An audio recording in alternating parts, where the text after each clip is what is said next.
Welcome to Emavira Audiobooks. Today's story. It's a tale of a hard-won vineyard in the hills above Daylesford, a charming stranger with a very old kind of lie, and a 69-year-old woman who turns out to be considerably harder to fool than anyone, including him, ever bargained for. There's a vineyard, a vanished woman, a detective who's seen this pattern before and refuses to arrive too late again, and a con man who has never once met a mark quite like the one he finds waiting for him in the hills above Daylesford. Pour yourself something, get comfortable, and let's begin. Gwen Harcourt had built Coldstream Rise out of 11 hectares of scrub and half-dead vines, and she had done it entirely alone. 22 years earlier, her husband had died, and rather than sit with the silence he left behind, Gwen had thrown herself into the vineyard, clearing and planting and pruning until the exhausting physical labor of resurrecting the land became its own kind of survival. By the time our story begins, she is 69, sharp-tongued in the way of women who have spent decades being underestimated, and Coldstream Rise is one of the most admired boutique vineyards in the district. She has told her daughter Miriam more than once that she intends to die with dirt under her fingernails and a decent Shiraz in the barrel, and that anyone who thinks otherwise can take it up with her directly. Daylesford is the kind of district where everyone eventually hears everyone else's business, sooner or later, whether they go looking for it or not. A scatter of hills and cool climate vineyards an hour and a half from Melbourne, where spa towns and produce markets sit alongside working farms, and where a woman who built something as visibly successful as Coldstream Rise is watched, admiringly and sometimes enviously, by an entire small community that has spent 2 decades quietly debating whether she'd ever slow down, remarry, or simply keep proving them all wrong. Gwen has, for 22 years, kept proving them wrong. It is into this fiercely guarded independence that Lachlan Creed arrives on a bright autumn morning to quote on a redesign of the tasting room courtyard. He is 30, tall, unhurried, and he walks the uneven flagstones with what looks like a landscaper's genuine appreciation rather than a salesman's performance, though performance is exactly what it is. "You've got good bones here," he tells her, crouching by a crumbling retaining wall. Whoever built this understood the slope. Most people fight it. Someone here worked with it instead. "My husband," Gwen says, surprised into an answer she hadn't planned on giving a stranger. He wasn't a builder by trade, just stubborn and patient in roughly equal measure. Lachlan looks up at her with an expression of such unforced curiosity that Gwen, despite 22 years of careful self-sufficiency, finds she cannot quite resist the rare pleasure of being asked a real question about her life's work by someone who seems to actually want the answer. She hires him for the courtyard job within the week, tells her vineyard manager it's purely business, and doesn't examine too closely why she starts taking more care with her appearance on the mornings he's expected on site. For 2 decades, Coldstream Rise had been the entire architecture of Gwen's daily life. Up before dawn to check the night's frost readings, out among the vines by 7, the cellar door and tasting room by mid-morning, a rhythm so consistent her own body had long since stopped distinguishing between the vineyard's needs and hers. She had built the place as much out of grief as agricultural ambition, and somewhere in the 2nd decade of that solitary effort, she had quietly stopped believing anyone else's company was strictly necessary to a well-lived life. Lachlan's arrival didn't undo that belief so much as patiently, gently interrogate it, and Gwen found she had no immediate defense against an interrogation nobody had bothered to attempt in over 20 years. What Gwen does not know, what none of Daylesford knows, is that Lachlan Creed has done this before. 8 years and 4 regional towns before Daylesford, a woman named Diane taught him the method, and it isn't cruelty exactly, or not only cruelty, it's patience. The women he targets, Diane told him, are never weak or foolish. They are almost always capable women who built something significant entirely on their own strength, and who have quietly stopped believing that strength and companionship could ever coexist in the same life. Lachlan never proposes anything. He never pushes. He makes himself, instead, cautiously reluctant, a man faintly bewildered by his own growing attachment to a woman years his senior, apologizing for feelings he insists he hadn't expected. It is this performed reluctance, more than any pursuit, that dismantles the skepticism of women who've spent their whole lives distrusting exactly the confident, forward younger man he could easily have played instead. His deepest pleasure in the work, one he's never fully admitted even to Diane, is watching a formidable woman's family slowly begin to doubt her judgment. By the 8th week of the Courtyard project, Lachlan has become a fixture in Gwen's daily rhythm, arriving early, staying late, appearing at the kitchen door each morning with a second coffee she never asked for. She notices the pattern and tells herself it means nothing beyond simple professional warmth. It's only much later, reconstructing it all for her own investigation, that she will recognize those mornings as the opening moves of a courtship considerably more deliberate than any landscaping contract required. At the time, she simply finds herself looking forward to mornings in a way that has nothing to do with frost readings and allows herself, cautiously, to enjoy it. The vineyard's tasting room staff notice too.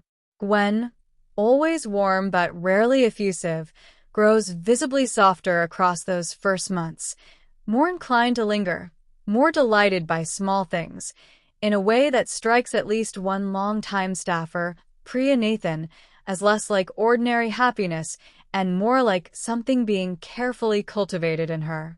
Priya remembers, too, an oddly specific conversation in which Lachlan asked her, with seeming idle curiosity, exactly which of Gwen's contacts handled the vineyard's largest export orders. She mentions it to Gwen once, lightly, as a joke. Gwen laughs it off. Priya will wish, later, that she'd pushed harder.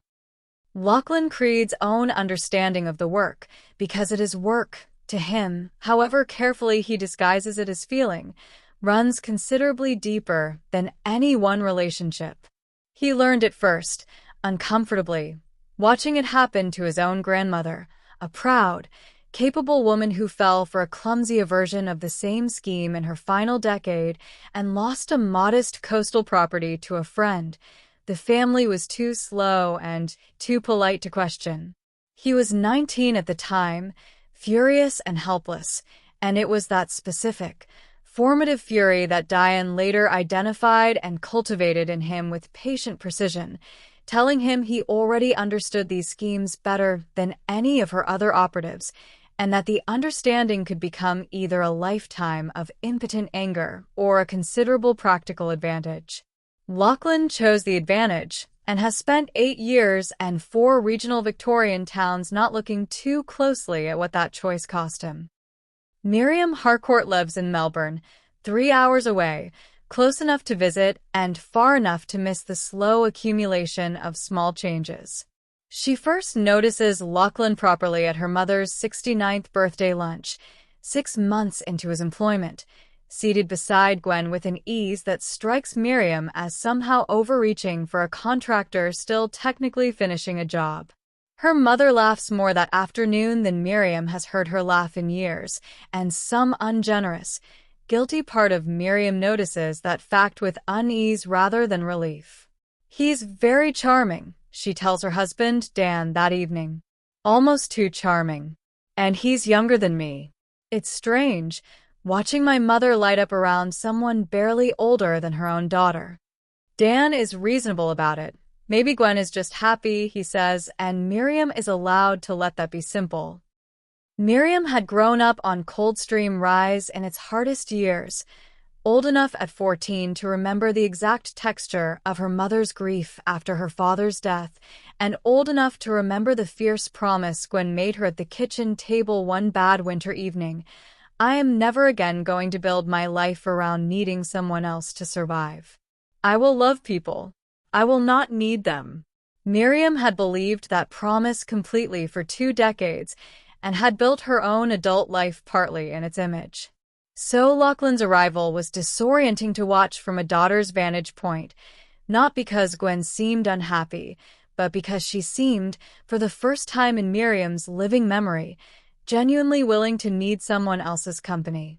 Miriam raised the question once with her own therapist. Was it possible she wasn't really worried about her mother at all, but about what it meant for her, if the promise made at 14 turned out to be one Gwen couldn't keep? The therapist didn't answer directly. The question stayed with Miriam for months, complicating what should have been a simpler suspicion of a man she had good reason to distrust. Miriam tries for 3 months to let it be simple. The alarm sharpens when Gwen mentions, on a routine Sunday call, that Lachlan has such wonderful instincts about the property and that she's seriously considering his advice about the Eastern Bloc, 11 hectares of the vineyard's oldest, most valuable vines, its beating heart, planted in the hard years right after her husband's death. Miriam raises it carefully. Gwen's answering laugh comes a beat too quickly. He's not just a contractor anymore, love, she says. But don't worry, I'm not signing anything. It is, Miriam will realize later, the first time in their whole relationship that her mother has used the word love to close a door rather than open one. She will think often, afterward, about that 69th birthday lunch, the way Lachlan steered a conversation about the vineyard's expansion with a familiarity that assumed far more involvement than 8 months of landscaping justified, the way her mother deferred to his opinion on the Shiraz's aging potential, a subject Gwen had spent 2 decades becoming genuinely expert in, and had never once, in Miriam's memory, deferred to anyone else about. Small things, each one explainable alone. Together, in hindsight, unmistakable. There was, too, the small, telling moment when Lachlan reached over and refilled Gwen's water glass before she'd finished her first, anticipating a need she hadn't yet expressed, a gesture that read, in the warm light of that celebratory afternoon, as simple attentiveness rather than the practiced, studied intimacy Miriam would only later understand it to be. I keep wondering what I would have done differently, if I'd trusted my own unease from that very first lunch instead of spending 3 more months talking myself out of it, she tells her husband, once the whole ordeal has finally concluded. I don't think the answer changes anything now. I think I just need to keep asking the question until I stop feeling guilty about how long it took me to act on what I already, somewhere, knew. Unsettled and increasingly frightened, not of Lachlan exactly, whom she's met only twice and found unremarkably pleasant, but of the strange new carefulness in her mother's voice. Miriam eventually calls Victoria Police's Regional Financial Crimes Unit and reaches Detective Hannah Markovich. Hannah has spent 6 years working rural Victorian crime, shaped by an earlier case she never got to in time, an elderly widower, a much younger companion, a slow transfer of assets, and a family who called only after he'd already died, leaving nothing behind but grief and a paper trail too thin to prosecute. She promised herself, after that one, she'd learn to see the pattern earlier. Hannah herself grew up on a Ballarat district sheep property and understands, from the inside, the particular vulnerability of rural families whose isolation and self-reliance can just as easily become a liability as a strength. Over a decade of postings across the region, she has watched more than a few elderly farmers and graziers quietly relieved of land and savings by opportunistic strangers, and has developed, across those years, a professional frustration with how rarely such cases are taken seriously until the damage is already irreversible. 18 months earlier, a briefing document had crossed her desk almost by accident, forwarded from a Tasmanian colleague investigating a strikingly similar pattern of elderly property owners and suspiciously attentive younger companions. She'd filed it away as interesting but not immediately actionable. Miriam's call is the moment it clicks into a shape she recognizes. Miriam's uncorroborated unease is exactly the kind of thing Hannah has trained herself not to dismiss. "I want to be clear about what I'm asking you to investigate," Miriam tells her. "My mother is not incompetent. I'm asking you to look, properly, at a man who arrived 8 months ago as a landscaping contractor and now appears to be advising her on decisions worth several $1,000,000. Hannah takes it seriously immediately, and within a week uncovers something that turns a daughter's private worry into an active case. Lachlan's business registration, barely 18 months old, lists a registered agent, a Dalesford conveyancer named Elise Tran. Elise has built a genuinely reputable 12-year practice on quiet, reliable competence. 3 years ago, at a regional networking dinner, a man introduced himself only as a colleague of a colleague and asked, almost incidentally, whether she ever came across clients whose family circumstances made a property transaction more complicated than it needed to be, and whether she'd consider, informally and well compensated, flagging such situations to a contact who specialized in smoothing the process. It took Elise the better part of 18 months to understand what she'd actually agreed to, by which point walking away felt, she told herself, riskier than continuing. Her role stays narrow and carefully bounded. She never meets the targets. She simply passes names, elderly landowners, appreciating land, family fault lines, to a handler she knows only by a first name, and receives a cut through a financial structure convoluted enough that untangling it will take Hannah the better part of 2 months. Elise would later admit, once the whole scheme unraveled, that the escalation had been so gradual she'd never faced one clear moment she could recognize as a decision. No dramatic turning point where she might have said no, only a long, slow accumulation of slightly more troubling requests, each one only a fraction worse than the last. "It started as something so ordinary, I genuinely didn't register it as wrong," she said. "I told myself I was simply networking the way everyone in this industry is told to network. I kept the payments small enough that I could tell myself they didn't matter.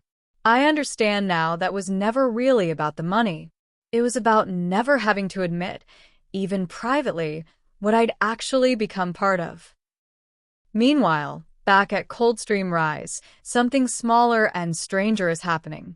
Gwen's elderly Kelpie, Duke, who worked the vineyard's earliest, hardest years at her husband's heel, then transferred his loyalty to Gwen so completely that the early staff joked the dog simply understood his job had changed hands, will not enter the sunroom Lachlan has rebuilt over the winter as a shared project. The old dog stops dead at the threshold every time, ears flat, and retreats with a low growl if pressed.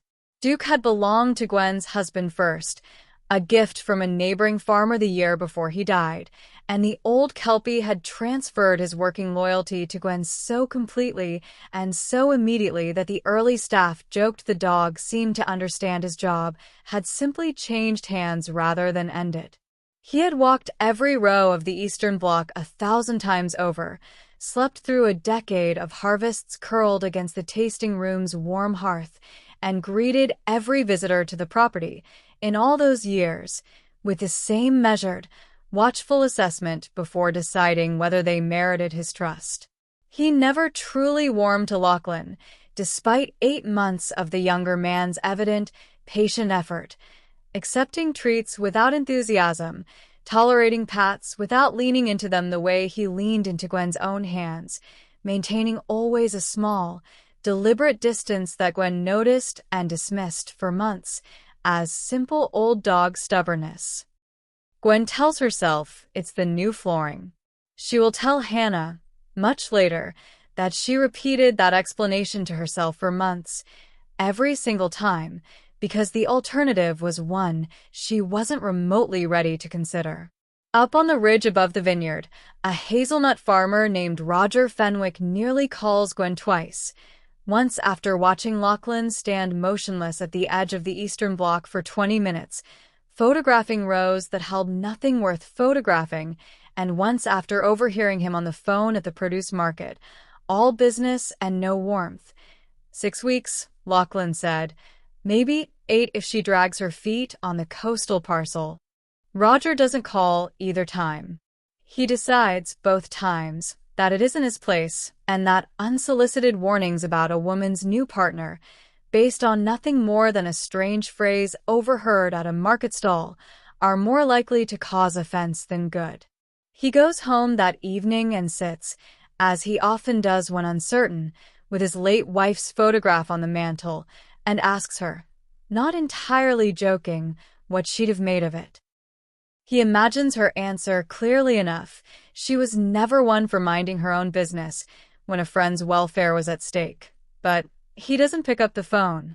It's a decision he'll turn over for years afterward, and though the detectives will eventually take his statement without a hint of reproach, Roger will privately keep believing that one awkward phone call in that 4th month might have shortened Gwen's ordeal by weeks she could ill afford to lose. What neither Miriam nor Hannah yet understands is that Gwen Harcourt has, in fact, already begun noticing things, and has been quietly, thoroughly investigating Lachlan Creed entirely on her own. The Eastern Bloc, remember, was Gwen's own particular pride, the vineyard's oldest vines, planted in the hardest seasons after her husband's death, yielding the small batch Shiraz that had become Coldstream Rise's most acclaimed release. Lachlan's conversations kept circling back to its potential value, its potential for subdivision, its potential as collateral for the overseas venture he'd begun mentioning with increasing specificity. He asked me once, purely hypothetically, what the block would be worth to a developer, Gwen told Hannah later. I gave him a rough figure, without thinking much of it. It was only weeks later, reconstructing our conversations for my own investigation, that I realized he'd asked me that same hypothetical question 4 separate times, in 4 different ways, each time refining his understanding of exactly what the block could be converted into, and exactly how quickly. It started small. A reference Lachlan once made to childhood summers in a coastal town he later claimed, in an unguarded moment, never to have visited. A landscaping qualification he mentioned in passing, which Gwen, out of simple professional curiosity, tried to verify. 6 weeks before her disappearance, she rings the Landscaping Trade Association herself. I'm calling about a member's qualification, she tells the administrator. Lachlan Creed. The pause on the line is brief, but unmistakable. I'm not showing anyone by that name in our records, Mrs. Harcourt. There has been no clerical error. Gwen sits at her own kitchen table for the better part of an hour, turning over 8 months built on at least one confirmed lie, and then does what she always does when the vineyard throws up an unexpected problem. She begins, quietly, gathering everything she can find before deciding what to do with it. It costs her something, that clear-eyed, methodical response, more than she will ever fully admit to Miriam. Grief was easier, in its way, than the particular ache of loving someone while simultaneously cataloging the evidence against him, and Gwen will later describe those weeks to Denise as the loneliest of her adult life, lonelier even than the early widowed years, because at least in widowhood, she never had to perform an affection she no longer entirely trusted while quietly building the case that would end it. She keeps working the vines each morning regardless, because the vines don't care what she's privately enduring, and because the discipline of ordinary labor has always been, for Gwen, the surest way through anything she can't yet bring herself to say aloud. Gwen Harcourt did not survive 22 years of an industry that doubted a widow's capacity to run a vineyard alone by being easy to deceive twice over the same ground. She engages a private investigator, a retired Melbourne policewoman named Sandra Wexford, recommended discreetly by her solicitor. I don't want speculation, Gwen tells her. I want facts, dated and sourced, that would survive being read aloud in a courtroom. I have spent my whole life being doubted on instinct alone. I'm not fighting this battle on anything less than solid ground. Sandra recognizes, within the first week, a pattern far larger than one opportunistic relationship, financial structures too clean, too practiced for a man working alone. Someone taught him how to do this, she tells Gwen. I think there's a reasonable chance we're looking at one small piece of something considerably larger. Gwen absorbs the assessment the way she absorbs everything, quickly, without visible distress, immediately reorganizing her thinking around the new, larger shape of the problem. Then find me everything you can, she says. Sandra's inquiries eventually lead, through company records and immigration databases, to a small manufacturing town in England's north, Sheffield, and to a woman named Denise Foyle, who 11 years earlier was engaged to a landscape consultant using an entirely different name. He told me his qualifications came from a college that turned out not to exist. Denise tells Sandra over a crackling international line. By the time I worked it out, he'd convinced me to remortgage the house for an investment I never saw a penny of again. The police here said there wasn't enough for a prosecution. I've spent 11 years wondering how many other women heard exactly that. Shown photographs, Denise identifies Lachlan Creed.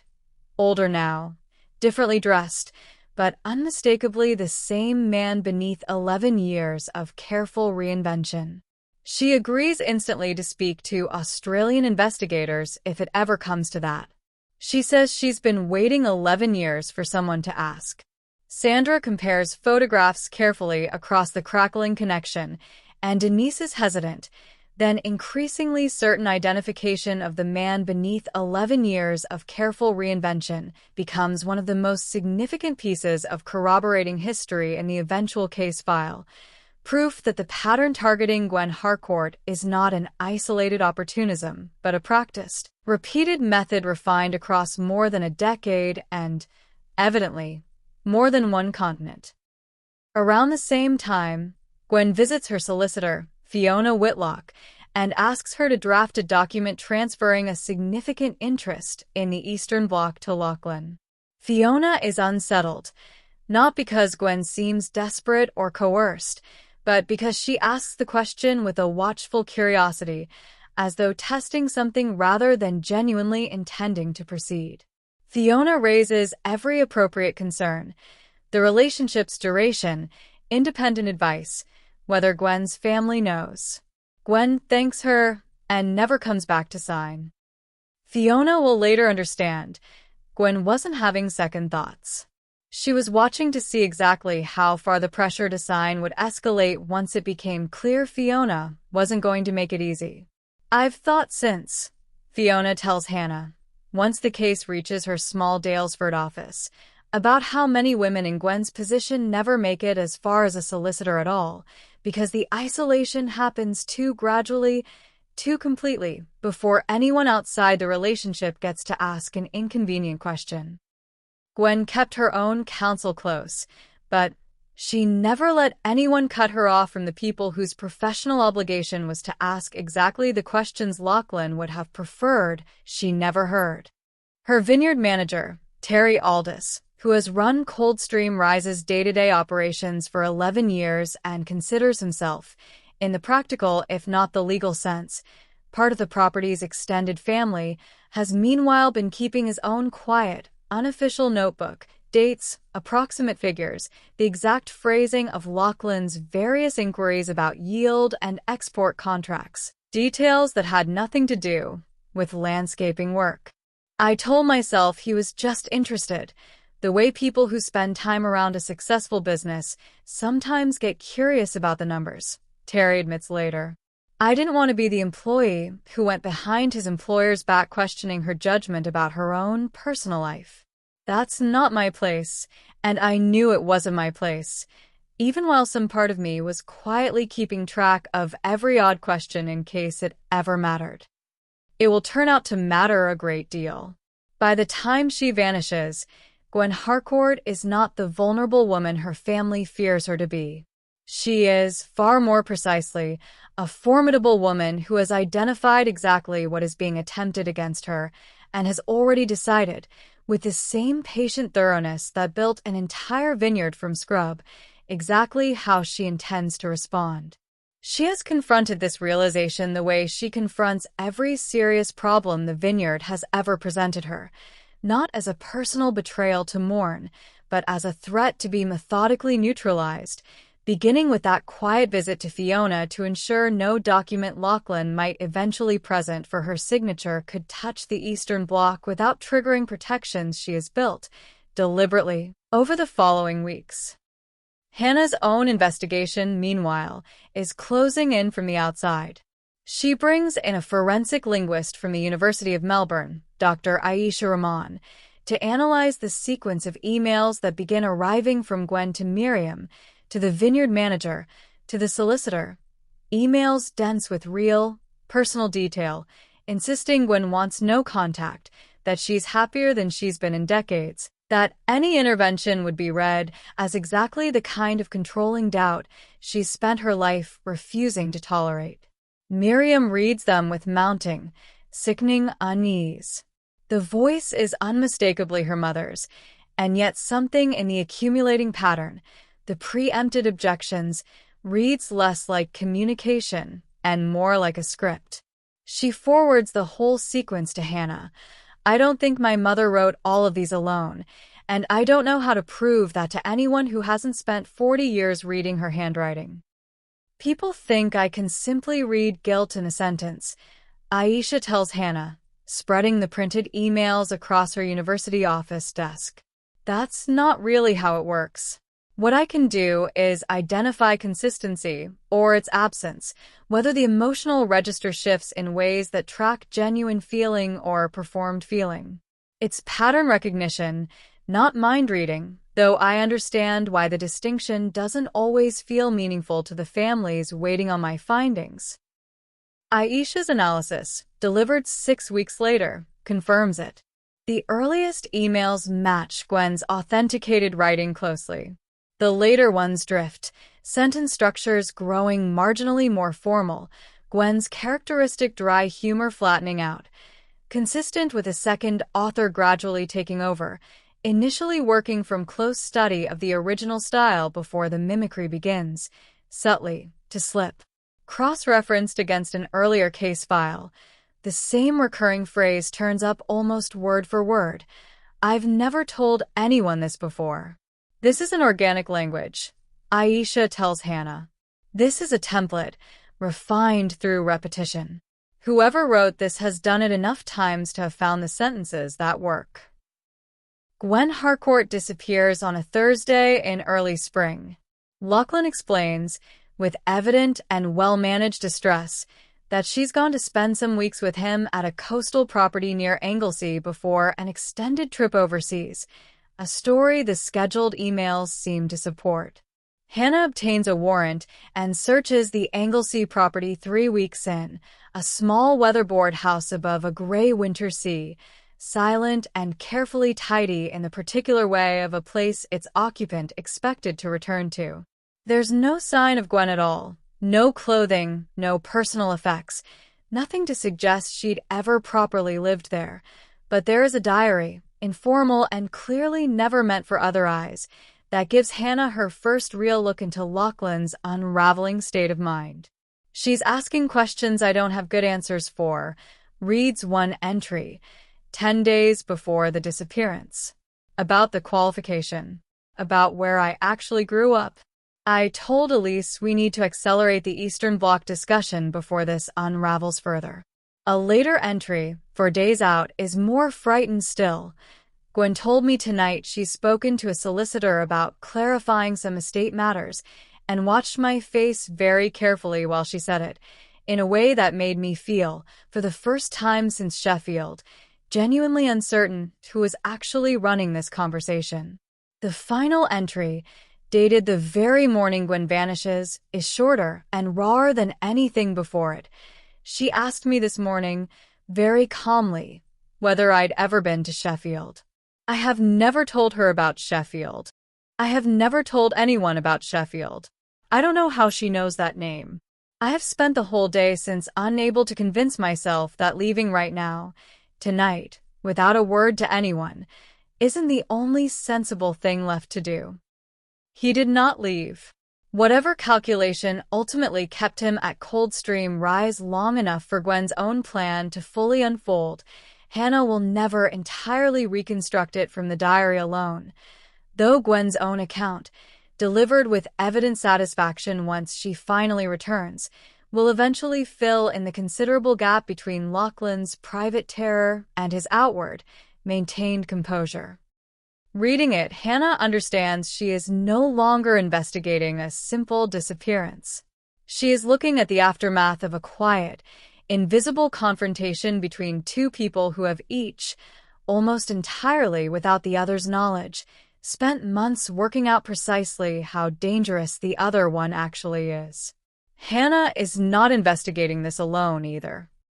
A detective named Callum Frost, running a statewide task force out of Melbourne, has spent 2 years mapping a wider network of operatives recruited the same way Lachlan was. Mara Voss, Elias Ferris, Nell Arden, Celeste Marr, and others, each approached during a period of acute personal vulnerability and offered not simply money but a flattering, tailored story about their own hidden competence.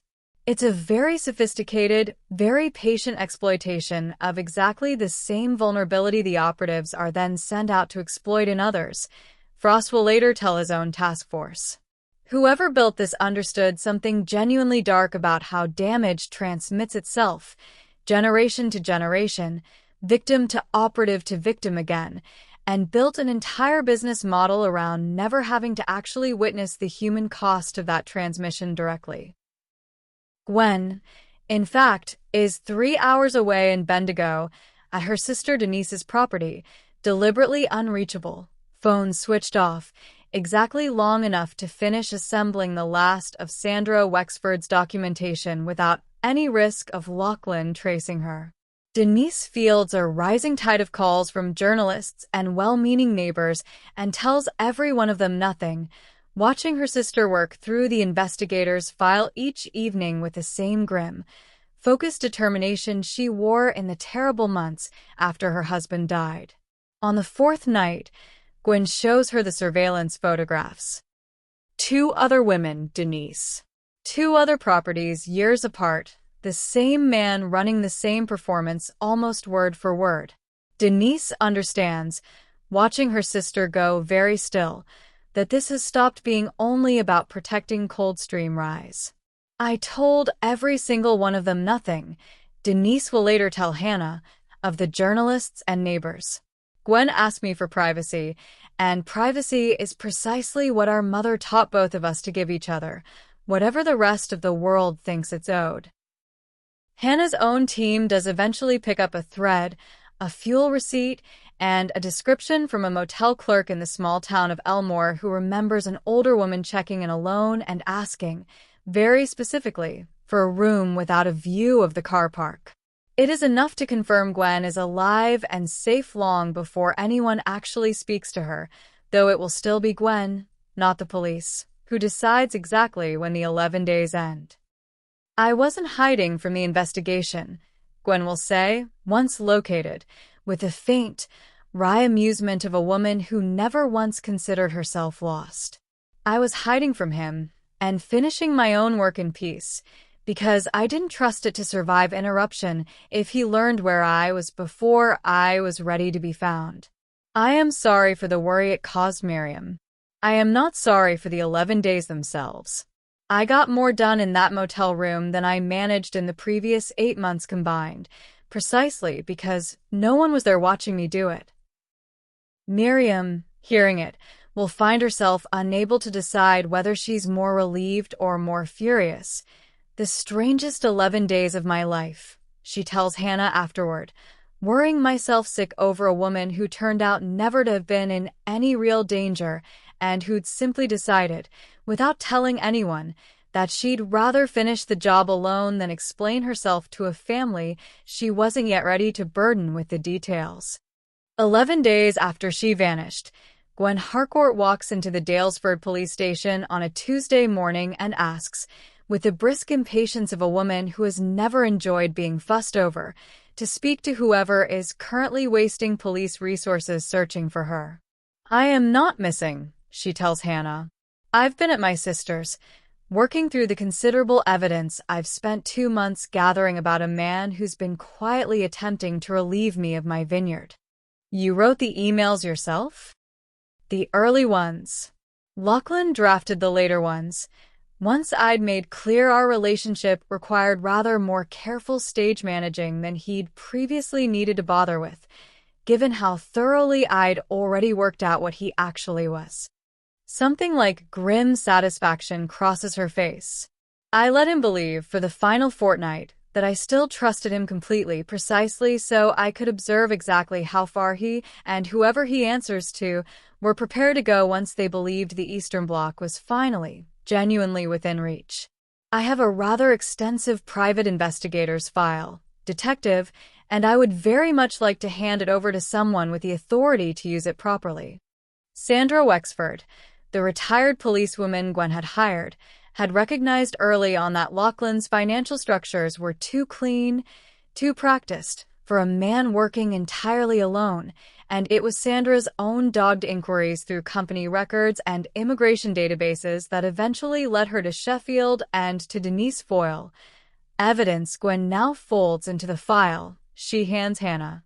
"I did not do this to play Detective Markovich," Gwen says, when Hannah asks, with genuine professional curiosity, how a vineyard owner managed to assemble an investigation this thorough on her own initiative. "I did it because I have spent my entire adult life being told, in one form or another, that a woman alone eventually needs rescuing, and I decided some months ago that if I was ever going to be the target of a scheme built entirely on that particular, tired assumption, I intended to be the one who eventually did the rescuing instead." The file is everything Sandra Wexford promised. Months of surveillance, a full reconstruction of Lachlan's employment history across 4 regional towns, and sworn statements from 2 earlier victims. One is Colleen Whitfield, a Bendigo grazier who, for years earlier, was courted by a man calling himself Daniel over a pretext of fencing contracts, and who lost not her property, but a substantial slice of her savings to a fake investment scheme before he vanished from the district. She never reported it. Too embarrassed, she says, a woman her age taken in so completely by a man young enough to be her son. The other is Patricia Voss, a Castlemaine orchardist whose surname turns out, after 3 anxious weeks of cross-checking, to be pure coincidence, unconnected to another case entirely. 2 years before Colleen, calling himself Marcus, Lachlan very nearly talked Patricia into signing over part of her orchard, until her son, more suspicious and less patient than the other families, confronted him directly and drove him out of the district before any transfer could complete. "My son saved that orchard," Patricia says. "I've never properly thanked him, because admitting how close I came has always felt like admitting something shameful. I understand now I wasn't a foolish old woman. I was one of several careful, capable women targeted by a man who made a career of making us feel foolish for trusting him." "You're not the only one, Mrs. Whitfield," Hannah tells Colleen gently when she takes her statement in turn. "And your account, along with Ms. Voss's, may be exactly what turns 4 separate, disconnected humiliations into a case substantial enough to finally stop him." Gwen, for her part, tells Hannah near the end of their long interview that whatever else the ordeal cost her, one thing matters more than anything. He never got the Eastern Bloc, detective. He never got so much as a single hectare. Coldstream Rise belongs to me and to my daughter, exactly as it always has, and it will stay that way long after I'm gone. Elise Tran is formally interviewed 3 days after the Anglesey search, her composed professional manner cracking over 2 hours as Hannah lays out, piece by piece, the financial trail connecting her conveyancing practice to Lachlan's business registration and, through 2 further layers of corporate structure, to a network already under investigation in 3 other states. "I never met any of these women," Elise says. "I passed on names. I told myself for 3 years that I genuinely didn't know what was done with them. Asked whether she believes that now, she's quiet a long moment. Now I think I always knew and simply arranged never to be told the specifics clearly enough that I'd have to stop pretending otherwise. Her cooperation, incomplete but substantial, provides the first real link between this Daylesford branch of the operation and a much larger, statewide investigation a detective named Callum Frost has spent 2 years mapping, a sprawling network built, it turns out, by 2 people named Diane and Gray Cutter, whose reach extends across state lines and, evidently, across a string of similar schemes still being unraveled elsewhere. Elise's answers, though incomplete, provide the first substantial evidence linking Victoria's rural property fraud directly to the same architecture Callum Frost's growing task force has spent 2 years mapping across the strait. Proof, finally, that whatever organization Diane and Gray Cutter built together extends considerably further across the country than any single investigator has yet fully charted, and that Lachlan Creed, for all his careful, practiced cruelty, was only ever one small, replaceable piece of something much larger and much colder. Lachlan Creed is arrested 4 days after Gwen's return, still at the Anglesey property, having spent the 11 days of her disappearance in mounting, unresolved uncertainty about exactly how much danger he was in, an uncertainty Gwen's own account later suggests was entirely, deliberately manufactured by letting him believe her trust remained intact for far longer than it actually had. He does not resist when the officers arrive. Something in him, Hannah will note in her file, seems almost relieved that the waiting is finally over. His trial opens the following year in the Ballarat County Court and runs 6 weeks, drawing together for the first time in one courtroom evidence connecting his individual scheme to parallel prosecutions already underway elsewhere in the same wider network. Elise Tran, testifying under a reduced charge, closes a gap investigators had been chasing for the better part of a year. Colleen Whitfield and Patricia Voss both give evidence, their accounts building on each other to demonstrate, beyond reasonable doubt, the deliberate, repeated architecture of a scheme that operated undetected for the better part of 6 years before a Daylesford vineyard owner decided she was not interested in being anyone's next quiet, unreported victim. Lachlan is convicted on charges of fraud, forgery, and conspiracy across 4 separate victims and 3 regional districts, and sentenced to 12 years, with a non-parole period of 8. The courtroom, by the verdict's reading, packed with a strange mixture of Daylesford neighbors, journalists who'd followed a case since Gwen's disappearance first made regional headlines, and the quiet, watchful presence of Colleen Whitfield and Patricia Voss, sitting together in the public gallery for a verdict neither had ever expected to see delivered on their own behalf. Frost's own task force, by the time the trial concludes, has traced confirmed or probable connections to 9 separate property fraud schemes across 3 states, though Frost is always careful to describe that total as a floor rather than a ceiling.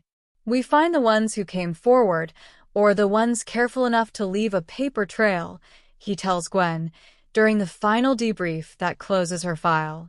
I have no doubt there are others who never told anyone, who are still quietly ashamed of something that was never their fault to begin with. The instinct is to imagine one clever, cruel man operating alone, because that's a story with a clean ending once he's caught. The truth is usually a method, passed along and adapted, outliving any single arrest. We got Lachlan. I'd like to think we got the whole structure, but I've learned not to promise that until years have passed without a fresh case surfacing the same fingerprints. Gwen listens with the same steady, unflinching attention she has brought to every difficult piece of information across the whole ordeal. Then I hope my case makes the next woman's file thinner, she says finally. I hope whatever we've built here makes it easier for the next investigator to find the next victim a little faster than 11 years. In the trial's final week, Miriam, who hadn't planned to speak beyond her witness statement, asks the prosecuting barrister whether family may address the court once a verdict is reached, and spends the anxious days of deliberation drafting and redrafting a statement. "I kept thinking about the version of this where I never called Hannah," she tells her mother. "Where I decided it wasn't my place to interfere in your happiness. I think about it more than I probably should, given it didn't happen. But it could have." Gwen reaches across the table for her daughter's hand. "You didn't say nothing. That's the only version that matters now. I was angry for a while. I'm not anymore. I'm ashamed it took my own daughter's persistence to see what I couldn't see myself, after building a whole life on the principle that I didn't need anyone's help to see clearly. I was wrong about that." I'm not too proud to say so." When the jury returns its verdict, Miriam does deliver her statement, brief, unpolished, and more powerful for it, describing not her mother's victimhood, but her mother's formidable refusal to remain one. It is, several observers in the courtroom later agree, the moment the trial's true subject finally becomes clear, not a vulnerable woman deceived, but a capable woman who built her own careful case for justice, with her daughter's stubborn love as the thread that held the whole difficult process together. A year after the conviction, Miriam stands in the restored courtyard of Coldstream Rise, watching her mother direct a small army of visiting relatives through the vine rows during the district's harvest festival, marveling at how thoroughly Gwen has refused to let the whole ordeal diminish her. "You could have told me what you were doing," Miriam says. Not for the first time. The investigator, the 2 months of quiet evidence gathering. "You let me spend 11 days believing you might be dead when you were 3 hours away building a case." "I know," Gwen says, and for once there's real regret in her voice rather than her usual brisk certainty. "I did not trust at the time that anyone, not you, not the police, would take the threat as seriously as I did until I had proof substantial enough that no one could dismiss it. I have spent my whole life being taken seriously only once I've already done the hard work of proving myself right. I'm not certain that habit ever fully leaves a person." Miriam considers that, watching the vines run down the hillside in the same disciplined rows her father shaped 26 years before. "I'd like it if, next time something threatens this place, you let me help carry some of the weight," she says. "Not because I doubt you can manage alone. Because I don't think you should have to anymore, just to prove you still can." Gwen takes her daughter's hand in the golden autumn light, in the very courtyard where Lachlan Creed once knelt, examining a retaining wall with what had looked, at the time, so convincingly like genuine care. "All right," she says simply. "Next time, we carry it together." And for the first time in 22 years of fierce, solitary independence, the offer comes to her not as a wound to her pride, but as something close to relief.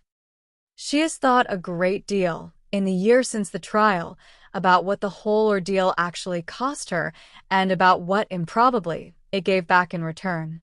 It cost her 8 months of a happiness she now understands was manufactured, engineered, sold to her by a man who studied her the way a surveyor studies land before deciding how to divide it. It cost Miriam 11 days of genuine terror, and cost the two of them, together, months of a wary, careful rebuilding neither had expected to need.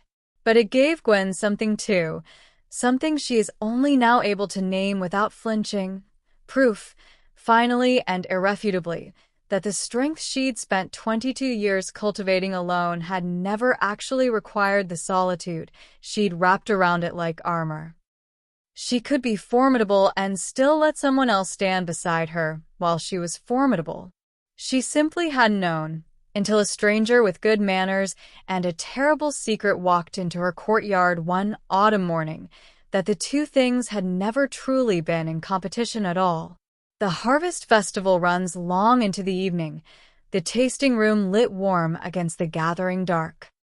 Terry Aldous catches Gwen's eye across the courtyard and raises his glass slightly, a small, private acknowledgement of everything his notebook helped to prove, and she returns the gesture with a nod that carries more gratitude than either of them will ever need to put into words.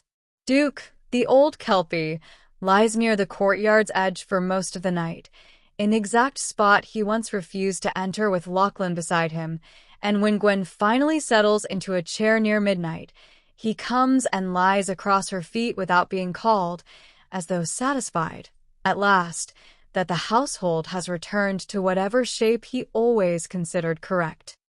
Miriam finds her mother there an hour later, still sitting alone in the quiet courtyard, and settles into the chair beside her without needing to ask whether the seed is wanted.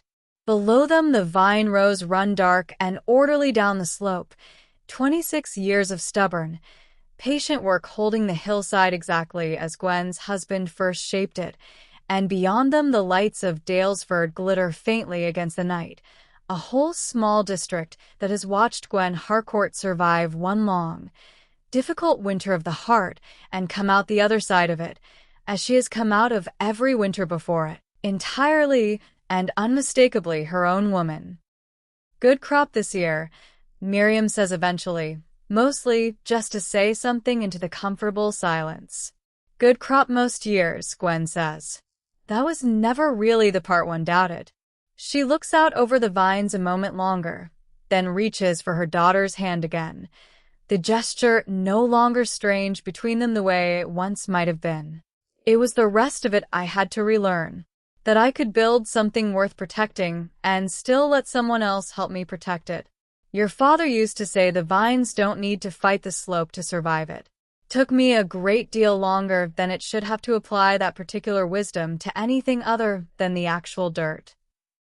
And there we leave Coldstream Rise, the vines dark and orderly on the hillside, the lights of Dalesford glittering below, a mother and daughter finally, properly holding hands.